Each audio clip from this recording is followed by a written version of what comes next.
সৈনিকরা। আমরা গেছিলাম ভেতরে, ওনারা আমাদেরকে বলছিলেন আপনারা আপনাদের যা বলার আছে মেলের মাধ্যমেই বলে দিন।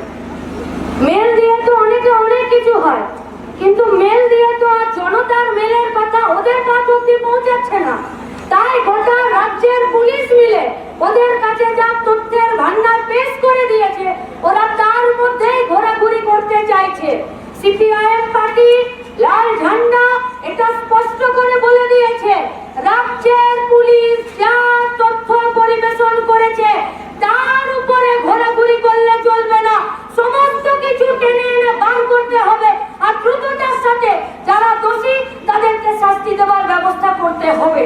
যদি না পারেন, রাজ্যের মানুষের কাছে নিজেদের মান সম্মান বাঁচানোর দায় আপনাদের। ওনারা বলেছেন যে আমরা দেখছি, আমরা সবটা শেষ পর্যন্ত দেখব। আমরা বলেছি শেষ নয়, গভীরে গিয়ে দেখতে হবে। শুরুর দিন থেকে এখন পর্যন্ত যারা তথ্য প্রমাণ লোপাট করতে চাইছে সেই হিসাবে আমরা এই কথাও আজকে আপনাদের সামনে পরিষ্কার বলতে চাইছি। আমরা যা চেয়েছি তা চেয়েছি স্পষ্ট, যা চেয়েছি নিরপেক্ষ, তা চেয়েছি যে মোটিভটা কি এই ক্রাইমের। আমরা এটাও চাইছি, শুধু আমরা না, গোটা রাজ্যের সাধারণ মানুষ চাইছে যে দিনের পর দিন একতা পশ্চিম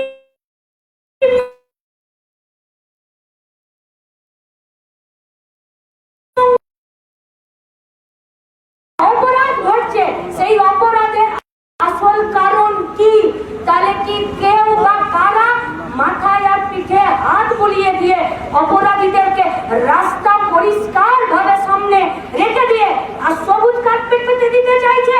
আমরা তারই বিরোধিতা করে আজকে সিবিআই দপ্তরে তাদের যারা অধিকর্তারা ছিলেন, আমরা তাদের কাছে স্পষ্ট করে বলতে চেয়েছি যে কি মোটিভ কি ক্রাইমের, কি করছেন, কেন এত দেরি, গোটা পরিবারটা তারা কি চাইছে, গোটা রাজ্যের মানুষ তারা কি চাইছে? বাচ্চা কোলে কাঁকে নিয়ে কেউ মাথায় কাপড় দিয়ে আর কেউ গোটা রাস্তাতে রাত জেগে সাধারণ মানুষ চেয়েছে যে আর নয়, আর নয়, এবার এর শেষ হতে হবে। তাই গোটা রাজ্যের সাধারণ মানুষের দাবি নিয়ে আজকে আমরা সিবিআই দপ্তরে গেছিলাম। বলেওছি, না বলা নয়, কিন্তু সিবিআইকেও এটা ঠিক করে দিতে হবে যে রাজ্যের মানুষ আপনাদেরকে গরু চুরিতে ইনভেস্টিগেশন করতে দেখেছে, রাজ্যের মানুষ আপনাদেরকে কয়লা চুরিতে ইনভেস্টিগেশন করতে দেখেছে, রাজ্যের মানুষ এক গোটা পশ্চিমবঙ্গে একটার পর একটা দুর্নীতিতে ইনভেস্টিগেশন করতে দেখেছে। আজকে আপনাদের কাছে আরো একটা ইনভেস্টিগেশনের ফাইল এখানে পড়ে আছে, সেটা শুধুমাত্র আরজি করে রেপ আর মার্ডার নয়, এর পিছনে যে বিরাট দুর্নীতি স্বাস্থ্য দপ্তরে, এর পিছনে গোটা রাজ্য পুলিশের যে অপদার্থতা এবং অপরাধকে প্রশ্রয় দেওয়ার জায়গা, সেই জায়গাটাও আপনাদের কাছে যাতে ধুলো না খায়, নইলে ধুলো ঝেঁটিয়ে সাফ করে দেওয়ার জন্য রাজ্যের মানুষ তৈরি হচ্ছে।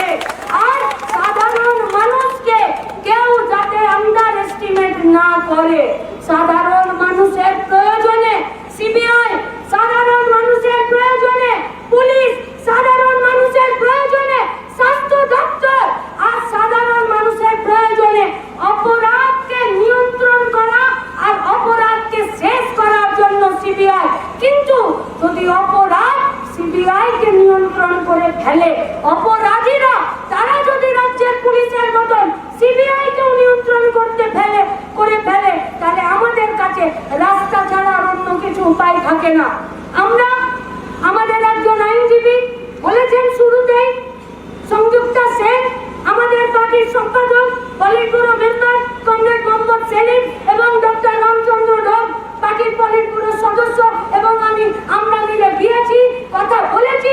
আমরা এটাও বলেছি, একদিন ডেকেছিলেন আমাদেরকে সাহায্য করতে, আমাদের পার্টি বলেছেন বিচার দ্রুততার সাথে চাওয়ার জন্য যা সহযোগিতা লাগে শুধু আমাদের কর্মীরা নয়, গোটা রাজ্যের মানুষ করবে। কিন্তু আপনাদের কাছে দ্রুততা নিয়ে আসতে হবে, কর্মতৎপরতা নিয়ে আসতে হবে। তাই সাহায্যের জন্য গোটা রাজ্য তৈরি আছে। আর আপনারা যা চার্জশিট দিচ্ছেন, সেই চার্জশিটে যদি অপরাধীদেরকে ফাঁক তালে পালিয়ে যাবার রাস্তা আবার তৈরি হয়, তাহলে ফাঁক কি করে বন্ধ করে দিতে হয় সেটাও লাল ঝান্ডা জানে। আর তার জন্য গোটা রাজ্যের মাটিতে প্রস্তুতিতে সামিল থাকার আহ্বান জানিয়ে আমি ভেতরে যা আমাদের কথা হয়েছে সেই কথার নির্যাস আপনাদের কাছে রাখছি।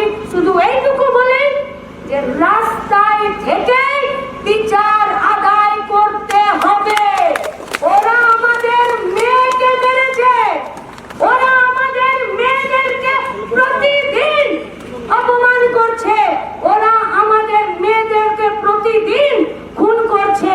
এরাও বাংলারই মেয়ে, তাই বাংলার মেয়েদের নিরাপত্তা আর সুরক্ষার জন্য এই পশ্চিমবঙ্গের একটা রাস্তায় বাকি থাকবে না গোটা রাজ্যের সাধারণ মানুষের দখল থেকে। আসুন রাস্তাতেই আমরা রাস্তার হিসাব বুঝে নিই, আর হিসাব বোঝার লড়াইয়ে সবাইকে এই আন্দোলনে সামিল হওয়ার আহ্বান জানিয়ে আমার কথা শেষ করছি। ইনকলাব জিন্দাবাদ।